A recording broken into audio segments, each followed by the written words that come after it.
Hi, I'm Ryan Tomko, Certified Financial Planner and Portfolio Manager here at Howe Rusling. I'd like to welcome you to today's episode of StreetSmarts, all about the impending presidential election. While it's nearly impossible to predict the exact policies in the next year that will influence the financial markets from either side of the aisle, we want to share our thoughts on what is reasonable to expect from what we know right now. As we wade into political waters, we do not intend to indicate a preference for any scenario or take a political side, but rather to think through the likely impact of any of the possible outcomes. We'll start with the first scenario, a Democratic sweep. As it currently stands, many of the polls, and by extension, websites dedicated to poll analysis, currently give the Democratic Party the edge on winning the presidency, Senate, and retaining the House of Representatives. Of course, polls can be wrong, and we know what happened in 2016. But if this scenario occurred, what would be the likely ramifications? The Biden-Harris platform includes many ambitious initiatives, notably raising the minimum wage to $15 an hour, providing 2 free years of college education, student loan forgiveness and loan restructuring, significant federal investments to combat climate change, increased benefits from Social Security, and protecting and building on the Affordable Care Act. All of these well-intended policies would be paid for and funded to some degree by the federal government. On the surface, it's logical to think that the market would view the need for an increase in tax revenue as a hindrance to economic growth and therefore lower stock valuations and prices. However, after closer review, many Americans could stand to benefit from the Democratic Party's tax proposal.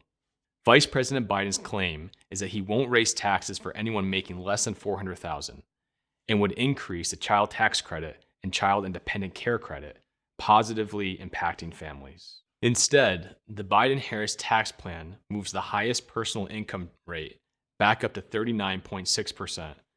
It was lowered to 37% by the 2017 tax reform law. It caps itemized deductions for wealthier Americans and phases out the 20% deduction for qualified business income for upper income taxpayers.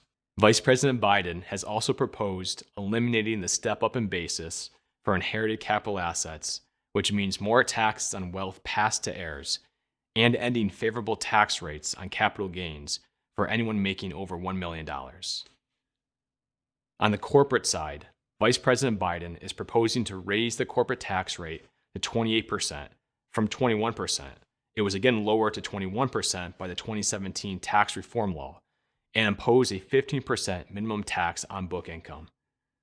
No doubt, grappling with the potential change in tax law will create market volatility, as the market prefers certainty and consistency. The proposed policies would affect many businesses and high-income individuals, with implications that are far-reaching.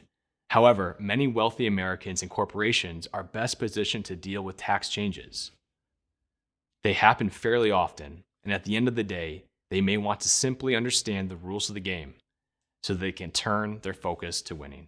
While on the topic of taxes and spending, the fiscal response to the COVID-19 crisis in March through the CARES Act increased the national deficit to a level where it is projected to eclipse annual GDP this year or next. This will be a continued headwind for the long term, but in the short term, the CARES Act provided the shot in the arm that many individuals and small businesses needed to stay solvent. Combined with the monetary measures from the Fed, we dipped out of a recession quickly and are hopefully on the road to continued recovery. One area that seems certain is that Congress will eventually approve more fiscal stimulus. Although the amount of the second package and exact parameters for the aid differ greatly for each party, the Democratic proposal is again on the more ambitious side, including higher payouts to individuals and funds for local and state governments. It's conceivable that the market would view a Democratic sweep as a pathway to much more stimulus and respond positively, as it did in the second and third quarter of this year. So what does history tell us when Washington is run by the Democratic Party? On average, the market has moved higher by 2.96% per year since 1900. Could this scenario be different than the historical average? Of course. However, with midterm elections always on the horizon after a full party sweep, the willingness of the purple state representatives to sign off on any more aggressive legislation is always in check. Combine that with the continued uncertainty regarding COVID, there may be limitations on what a democratic government can do. There are reasons to believe that the market would not react to this scenario as the doom and gloom event that many are fearful of. Let's move on to a second possible scenario, a divided government. Based on historical data in the chart that you see, the best outcome for the market is for a Biden presidency and Congress remaining in its current form. Effectively, the Republican Senate would act as a shield, repelling any legislation that it deems too partisan. Under this scenario, there most likely would not be any significant change in tax law, and the market would most likely view this in a positive light. While Congress is divided and entrenched in the battle of their respective issues, the market will look to the economic fundamentals for direction. The prevailing hope would be that, irrespective of political differences, the need to continue with more fiscal stimulus would be recognized. The market would likely anticipate this and move higher on this expectation. As you see, historically, a Republican president with a split Congress has averaged a negative 5.49% annual return. A Democratic president with a split Congress has averaged a positive 7.99% return. There are, of course, many factors contributing to these returns, and party platforms have certainly shifted in many ways over the years. While the power to enact laws rests with Congress, an increasingly favorite tool used by presidents has become the executive order. President Trump used this power with the tariffs that he placed on Chinese goods in 2018, and could continue to do so in other economic impactful ways. While Vice President Biden does not have a direct track record with executive orders, chances are that he would do the same. Regardless of who the president is and the corresponding party in power, a divided Congress with the ensuing checks and balances may perhaps cause less uncertainty and therefore calmer markets. Furthermore, the chart notes that from 1900, the median annualized return is 6.6%. Although important for the direction of our country, history seems to show that who holds the presidential seat may not significantly affect market returns. Now, lastly, we'll visit the possibility of a third scenario, a Republican sweep. In many circles, the popular belief is that the market would roar again under a Republican-controlled government. The 2017 Tax Cut and Jobs Act certainly provided the catalyst for strong cumulative market returns from 2017 through 2019, before the COVID-19 pandemic. The Republican Party's platform figures to be much of the same: lowering taxes, cutting regulations, and supporting American businesses via new trade deals. Republicans have also discussed an inflation-adjusted capital gains tax and eliminating the need for individuals to pay back the suspended payroll tax from President Trump's August executive order. All these policies, combined with more fiscal stimulus, albeit more moderate when compared to the Democratic proposal, would seem to suggest a boon for the financial markets.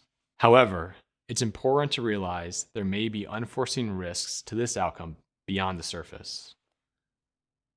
President Trump has not minced his words about blaming China for COVID-19 and has ratcheted up the rhetoric on the Chinese government.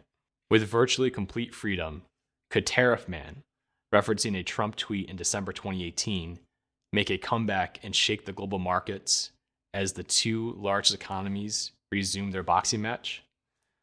Or could progress with trade after signing the Phase 1 trade deal continue with the finalization of Phase 2? We don't know, and that uncertainty could cause market volatility like it did in 2018 and 2019. It's also important to view the market returns of the Trump presidency in the right context. Here is the chart depicting the cumulative returns of the past 7 presidents. Strictly from a return standpoint, the Trump years have been average and below those of the last 2 Democratic presidents.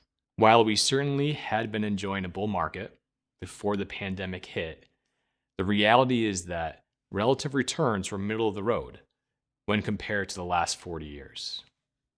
In summary, the uncertainty of the election is currently being priced into the markets and will continue to be over the coming weeks. As we know, this is a very dynamic situation that will change and evolve as we move closer to Election Day. One additional scenario that is gaining steam is a possible contested election. Surely this would be unfortunate on many levels for our country, and we are monitoring the likely impact if this should occur. The fact of the matter is that there are pros and cons for any likely outcome, and viewing the whole picture with an objective approach is paramount. As always, we're here if you'd like to discuss any specific questions you have in more detail. Thank you for tuning into this special Street Smarts on the upcoming election.